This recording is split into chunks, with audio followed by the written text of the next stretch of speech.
Girls, what is the most satisfying moment in your life? I was 18 the day my parents closed the door on me. I remember standing on the front step with a cheap suitcase in my hand, watching the metal screen door slam shut. My mother wouldn't meet my eyes, and my father didn't even bother saying goodbye. Their last words still sting in my memory. We can't afford you anymore. You're on your own now. Just like that. No hug. No warning. No love. I walked away that night trying not to cry, but every step felt heavier than the last.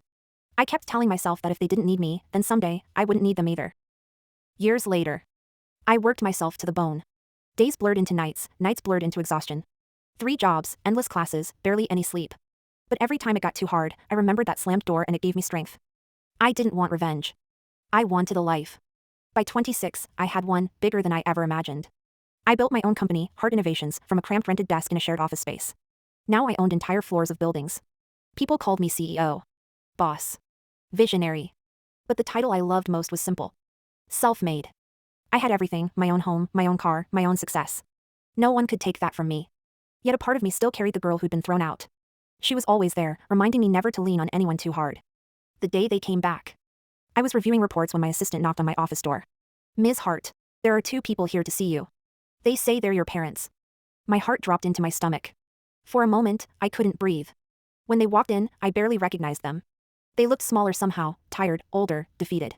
My mother started crying as soon as she saw me. My father looked like he wanted to disappear. Lena, my mother whispered, we need your help. We're in debt, and we have nowhere else to go. I stared at them, and suddenly I was 18 again, outside in the cold, begging them not to give up on me. When the door shut behind them, I let out a long, shaky breath. Not because I doubted my choice, but because it finally felt like closure. I built my life alone. I earned everything I have. And I won't forget who I had to become to survive what they did. I returned to my desk, lifted my chin, and kept working. Because they once thought I wasn't worth keeping. But I became someone they would come crawling back to. Someone strong. Someone successful. Someone who never needed them again. I never thought I'd sit in a courtroom fighting for the right to protect my own child. As I sat at the defendant's table, my hands were trembling, but not from fear of the charges. It was the sight of my daughter, Emma, looking so small between 2 officers. No child should ever have to sit in a place like that. Lisa kept her eyes fixed on the judge, her expression carefully arranged. I recognized that look. I had once loved that face, trusted it. Now all I could see was the distance she had put between herself and the truth. When the judge asked Emma about the scratches on her arm, she hesitated. She looked toward her mother. That tiny moment, that flicker of fear and confusion, told me everything I needed to know long before she gave her answer. It still broke me when she nodded. I never thought I'd sit in a courtroom defending myself against the claim that I had physically harmed my own daughter. The accusation was simple and devastating.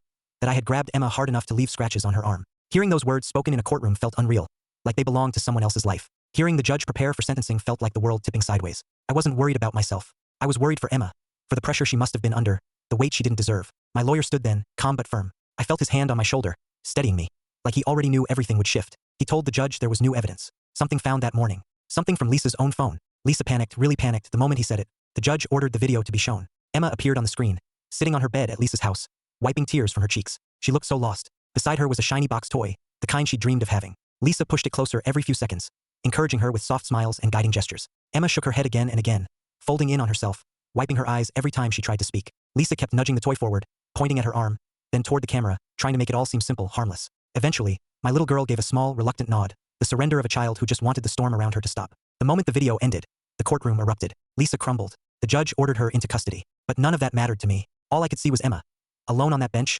shaking, hugging her arms to her chest like she wasn't sure she was allowed to feel safe. When the judge cleared my name and granted me temporary full custody, I felt the words land somewhere deep and heavy, not like a victory, but like relief. I walked straight to my daughter. When I knelt in front of her, she threw herself into my arms and held on as tightly as she could. I wrapped her up and held her steady, letting her know without a single word that nothing she had done was wrong. She didn't need to earn love. She didn't need to perform for it. She didn't need to be afraid of losing it.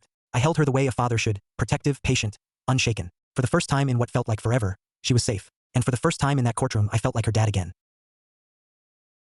My family didn't believe in me, but then I've learned to keep my face calm when my family laughs at me. It stings less when I pretend it doesn't bother me. Still, walking into that big, noisy living room for the annual family dinner felt like stepping onto a stage where everyone already knew their lines. Mock me, praise my brother, repeat. I sat down at the table and tried to ignore the whispers. So, still painting? My aunt asked, as if I were still 5 years old with finger paint on my shirt. Before I could answer, my uncle chimed in. Your brother is studying law. That's a real future. You should take notes. My brother, Daniel, just smiled the way he always does, soaking up the attention like a sponge left out in the rain. I'm used to it. He's the golden one. I'm the colorful mistake, I guess. From as early as I can remember, my brother Daniel was the son our parents orbited around. He walked early, talked early, memorized things quickly. Every small achievement of his was treated like a miracle. Daniel got new clothes every school year. I got hand-me-downs. Daniel got tutors. I got told to figure it out. Daniel got applause. I got chuckles. If anyone in this family makes it big, my father used to say, it'll be Daniel. He's got the brains. I heard it so many times it became background noise. I remember a moment when I was 8, painting on the floor with my little watercolor set. I had mixed this perfect shade of purple, so perfect I couldn't stop smiling at it. Then Daniel walked in with a shiny trophy from a math competition. Everyone rushed to him. My painting got stepped on during the excitement. A smear of purple dragged across the floor. My mom said, "Why don't you go clean that up, sweetheart?" Then came the final blow. My cousin snickered. "Maybe one day, if you're lucky, you can paint our family portrait. For exposure." Everyone laughed. I didn't. I pushed my chair back, stood up, and quietly said, "I think I'll head out." "Oh, did we hurt your feelings?" Someone joked. I didn't answer. I walked toward the front door, my heart tight but oddly steady. And then, the mocking stopped. Because through the window, they saw something no one expected. My car had pulled up. Not just any car. A black, polished, company-owned limousine with a silver emblem on the side, recognizable to anyone who paid attention to the world of design, fashion, or media. My driver stepped out and opened the door for me. Inside, one of the senior managers of the company sat waiting for me. "Ready for the late-night briefing?" she said with a smile. "Your new art concepts blew everyone away." Behind me, I could feel my family's shock hanging in the air like frozen breath. I turned just slightly, enough to see their wide eyes. For the first time in my life, they were silent. Not a joke. Not a smirk. Just silence. I slid into the limo, leaned back in the leather seat, and let the door close behind me. Maybe they didn't believe in me. But the world outside did. And that was enough. I never imagined that after 11 years of marriage, 11 birthdays, 11 summers, 11 winters spent curled beside the same woman, I would find myself staring at the glowing screen of her phone, feeling my entire world tilt sideways. It happened on a Tuesday. Boring, forgettable, the kind of day where nothing is supposed to change. She had left her phone on the kitchen counter while she took a shower. The screen lit up with a message from a name I didn't recognize. I wasn't looking for trouble. I wasn't suspicious. But the preview, the words "can't wait until he's out of the picture," that pulled me in like a hook. My hands trembled as I unlocked her phone. Yes, I knew her passcode. I thought I'd find something harmless. A misunderstanding. A joke. What I found instead was a whole second life. Messages. Weeks of them. Plans. Whispered fantasies. Screenshots of my financial accounts she had saved. Photos of documents she'd taken behind my back. And then the worst part. Her and him talking about how she would divorce me. Take everything from me. Weaponize the business I built from nothing. My heart didn't break. Not immediately. It froze, like someone had poured ice water straight into my chest. I put her phone back exactly where it had been and sat down at the table. For the first time in my life, I felt emptiness so deep it was almost quiet. But that quiet didn't stay. It sharpened. It focused. Over the next 7 months, I became a different man. First, a lawyer. A good one. Not the kind that reacts. One who plans. We built a strategy that was colder and cleaner than anything I'd ever done in business. I protected my assets. I structured my company. I documented everything she'd been doing and everything she thought she was hiding. Second, I learned to pretend. Every morning I woke up beside her, acting like the same loving husband she believed she was fooling. Every dinner, every kiss, every small talk conversation. It was the hardest performance of my life. I wasn't waiting for her to break my heart. I was waiting for her to reveal her hand. And then she finally did. It was a Thursday evening when she sat me down at the table. The same table where I had discovered her betrayal months before. She looked serious, rehearsed. She told me she wanted a divorce. That she deserved half of everything. That my success was ours, and she was owed more than I recognized. I let her finish. I didn't interrupt. And when she ended her speech with a sigh of fake sadness, I simply nodded. Then I slid a folder across the table. Inside were all the documents she thought I didn't know about. Proof. Financial records. Screenshots of her messages with him. Legal paperwork already filed. Her face drained of color. She looked like she had seen a ghost. Maybe she had. Because the man she thought she married, the man she thought she could outsmart, wasn't sitting across from her anymore. I didn't raise my voice. I didn't insult her. I didn't ask why. I simply told her. I knew. I've known. And I'm ready. The next day, she left the house. But this time, she wasn't walking toward a future she had planned with someone else. She was walking away from the one place she could no longer manipulate. I don't know what the future holds for her. But for me, for the first time in months, maybe years, I can breathe. And that feels like victory. Every school day felt the same to me. Heavy. I'd wake up already dreading lunch, already hearing his voice in my head. Marcus. The kid who seemed twice my size and 10 times meaner. Every day, without fail, he'd come stomping toward me in the cafeteria. "Give me your lunch," he'd say. Not ask, say. Like my food belonged to him. And if I didn't hand it over fast enough, he'd shove me, slap the tray out of my hands, or punch me hard enough to make me hold my breath so I wouldn't cry. Everyone saw. Nobody did anything. The worst part? The teachers knew who his dad was, and none of them wanted to start trouble. After school was its own nightmare. I never knew if I'd make it home safely, or if he'd be waiting behind the bike racks. Some days he'd just insult me, but other days he'd hit me for no reason at all. It made me walk home like a scared rabbit, jumping at every corner, praying today wouldn't be one of those days. I tried telling people. I tried so many times. But it was like talking to a wall. Everyone was afraid of his dad, and I was just me. That summer, something changed. I don't know what exactly. Maybe I was just tired of feeling weak all the time. Maybe I wanted to feel strong just once in my life. So when my mom mentioned a karate studio that had opened nearby, I begged her to let me go. And I went. Every single day. Rain, heat, sore muscles, it didn't matter. I trained until my legs felt like jelly, until my knuckles stung, until sweat dripped into my eyes. I learned how to move, how to block, how to breathe. But most of all, I learned how not to feel afraid. One summer. That was it. One summer, and everything about me changed. My punches got sharp. My kicks got strong. My reflexes got crazy quick. Even my posture changed. I started standing taller without even thinking about it. For the first time in my life, I didn't feel weak. I didn't feel scared. I felt powerful. Not the kind of power where you hurt people. The kind where you don't have to fear them. When the first day of school arrived, I walked in with a confidence I barely recognized. I saw Marcus before he saw me. Same swagger. Same attitude. Same bully he had always been. At lunch, he stormed right up to my table. "Give me your lunch." But this time, the old fear didn't come back. Not even a little. "No," I said, calm, steady, like I'd been waiting to say it my whole life. His face twisted instantly. He swung at me fast. He always hit fast, but now I was faster. I slipped out of the way without effort. He tried again. I blocked it like it was nothing. Then he threw a third punch. And that's when I struck back. Months of training rushed through me. Every drill, every lesson, every drop of sweat. I moved without thinking, delivered a perfect counter, and Marcus went down hard. He screamed, grabbing his arm, and I knew it was broken. The room went silent. Everyone stared. Marcus looked up at me with fear in his eyes. Me. The kid he used to crush without thinking. But I didn't feel guilty. I didn't feel like a villain. I felt like someone who finally got his life back.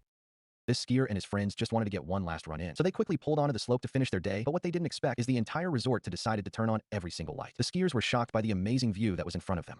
This driver was honest about his weapon, but the officer saw a challenge. He initiated a high-risk escalation. The officer ignored every single request. The driver was unaware that fighting for his rights was the fastest way to get detained. Then, without warning, one of the officers pulled a gun and aimed it directly at the driver's head. It looked 100% like abuse of power. The driver is now being forced to submit under the threat of deadly force. The incident is escalating rapidly, and the driver is being detained. He will definitely sue them.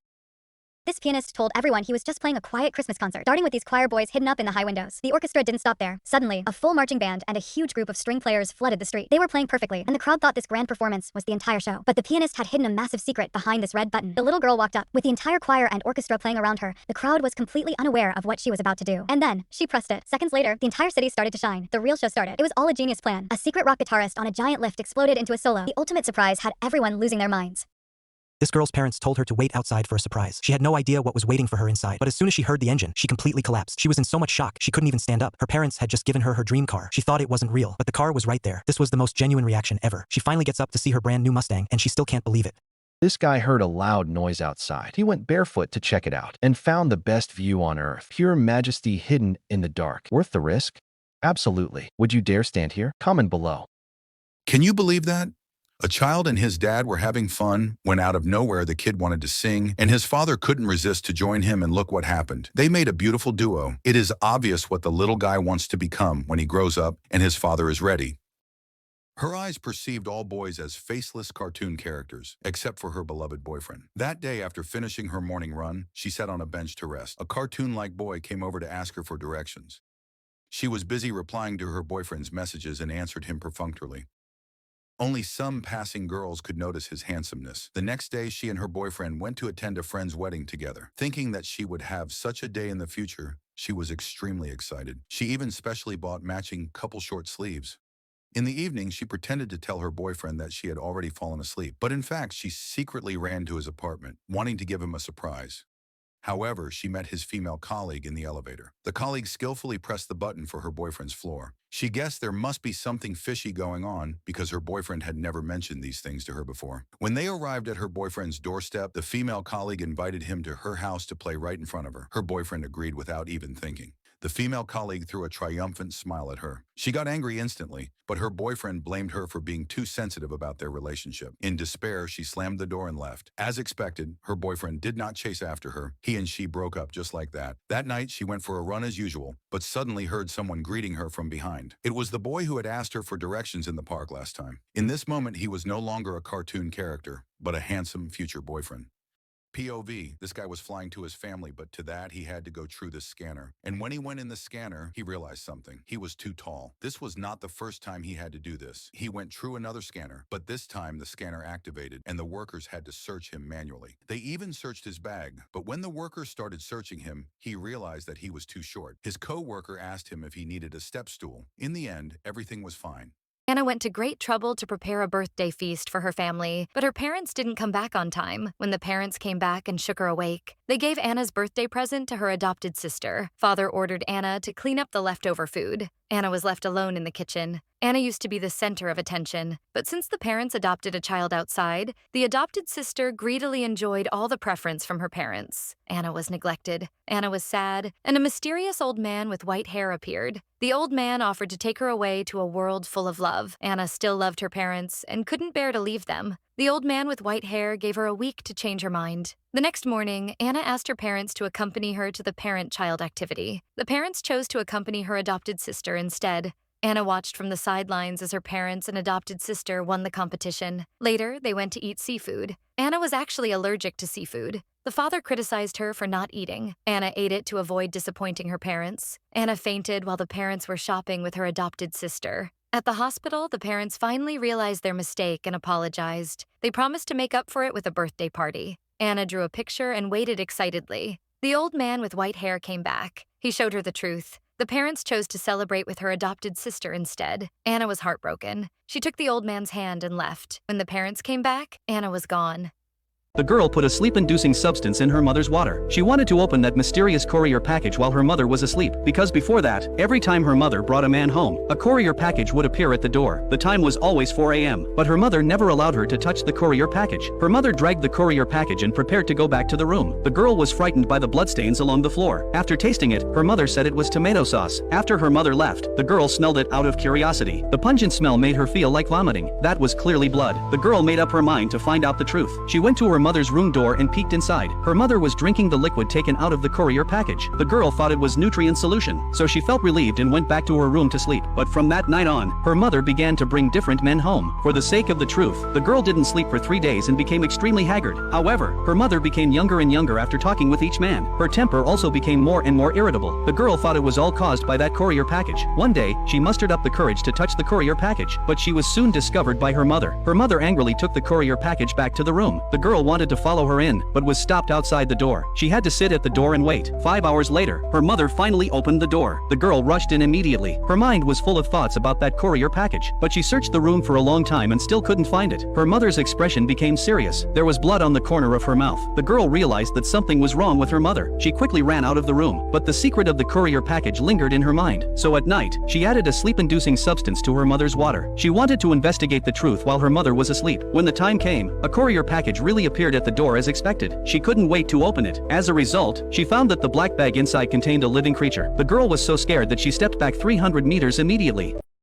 This spoiled kid thinks he owns the world. He starts by shooting with a water gun filled with urine at a luxury car. The driver is a powerful CEO on his way to his wedding anniversary, so he decides to let it slide to avoid ruining his mood. But coincidences are scary. The kid and his enabling parents are heading to the exact same restaurant. The moment the boy walks in, he causes chaos. He harasses customers, and his parents just smile and let it happen. But then, he targets the CEO again. He steals a silver necklace, a specifically bought anniversary gift, and throws it. The CEO finally snaps and decides to teach the kid a lesson in public. Just then, the CEO's pregnant wife arrives to calm the situation. The parents demand she be arrested, but she tries to be reasonable. The brat takes advantage of her kindness and violently pushes her. She hits the table hard, and immediately, there is blood. The CEO rushes his wife to the hospital. While the parents try to offer weak apologies to save face, the kid sneaks away, bored. He finds an empty room to play games, but his battery dies. In a moment of pure entitlement, he barges into the wife's recovery room and unplugs her ventilator just to charge his phone. The alarms go off. The CEO rushes in and stops the kid just before his wife's condition turns critical. This is the last straw. He doesn't just kick them out, he uses his influence to blacklist the family from the hospital entirely. Kicked onto the street, the parents are panicking, but the kid still hasn't learned. He runs into traffic and fakes a fall to frame a passerby. A kind schoolgirl stops to help him up, but the parents immediately accuse her of bullying their angel. They threaten to call the police on her. They think they have the upper hand until another car pulls up. It's the girl's father, and he looks like the boss of the underworld. The parents realize too late, their son finally messed with the wrong family. A student was watching his favorite mukbang show when the host suddenly appeared right in front of him. Just as he was debating whether to snap a photo, he heard a strange noise nearby. It turned out an elderly woman's wheelchair had gotten stuck in a tree pit. The bus was coming any minute, but after a moment's hesitation, the student decided to help anyway. Once he got the wheelchair out, the woman was incredibly grateful, and he felt quite good about himself. But the next moment, the old lady rolled right back into the pit. The student figured he might as well see this through and walk her home. The bus wasn't coming for another 30 minutes anyway. The old lady called her daughter, telling her a student was walking her home. They had a nice chat along the way, and the student found himself admiring her. She tackled this steep hill in her wheelchair every single day, a 30-minute climb. She praised him for being kind-hearted and helpful. When she found out he loved animals, she offered to give him a Labrador puppy and even showed him pictures. But the student quickly started having second thoughts. Looking at the old lady's grim expression, his hair stood on end. She kept urging him to come see the dog at her place right away. He had no choice but to keep walking her home. Out of nowhere, she started talking about her dead grandson. The conversation was getting more and more unsettling. Then she pulled out another photo to show him her puppy. His heart jumped into his throat. The old lady suddenly grabbed his bag. He couldn't stay any longer. To his shock, she suddenly stood up. The old lady glared at him viciously and snarled, "Don't you dare try to leave." He was scared out of his wits. He couldn't think about anything else. He just turned and bolted for the door. But at that moment, the old lady's accomplices were coming down from upstairs. She didn't have a daughter at all, just a bunch of big guys. Before he could reach the door, two men appeared out of nowhere. After running for a bit, he finally found another exit. But someone suddenly appeared at the doorway. My life in the basement was a constant debt collection. My Aunt Sarah and Uncle Mitch, my guardians, stole every paycheck from my part-time job, justifying their greed by reminding me they saved me. My only hope was the prestigious Sterling Fellowship, a full scholarship to Zurich and a $50,000 stipend. I poured my soul into the submission, dreaming of escape. When the acceptance letter arrived, Mitch and Sarah had already intercepted it. They proudly announced they were seizing the money, claiming it as 7 years of rent and informing the university that I was incompetent to manage the funds. They planned to steal my future. At the award gala, Mitch and Sarah played the part of loving guardians. But when Mr. Sterling, the philanthropist, took the stage, the tables turned. "Architecture is about foundations," Sterling stated. He then exposed my guardian's own rotten foundation. He revealed that my aunt and uncle had attempted to divert the $50,000 into a private account flagged for gambling debts and fraud.